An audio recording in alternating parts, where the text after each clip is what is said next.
Daily Bible reading, Matthew chapter 12, verses 1 through 21.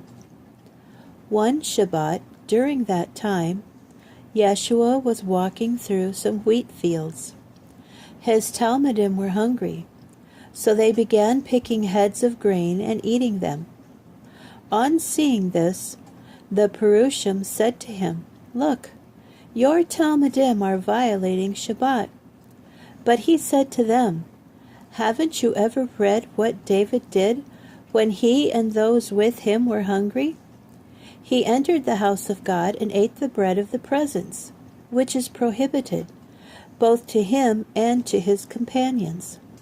It is permitted only to the Kohanim. Or haven't you read in the Torah that on Shabbat the Kohanim profane Shabbat and yet are blameless? I tell you, there is in this place something greater than the temple.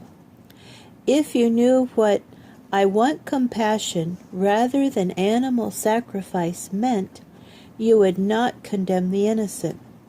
For the Son of Man is Lord of Shabbat." Going on from that place, he went into their synagogue. A man there had a shriveled hand. Looking for a reason to accuse him of something, they asked him, "Is healing permitted on Shabbat?" But he answered, "If you have a sheep that falls in a pit on Shabbat, which of you won't take hold of it and lift it out? How much more valuable is a man than a sheep? Therefore, what is permitted on Shabbat is to do good." Then to the man he said, "Hold out your hand." As he held it out, it became restored, as sound as the other one. But the Perushim went out and began plotting how they might do away with Yeshua. Aware of this, he left that area. Many people followed him, and he healed them all, but warned them not to make him known. This was to fulfill what had been spoken through Yeshayahu the prophet.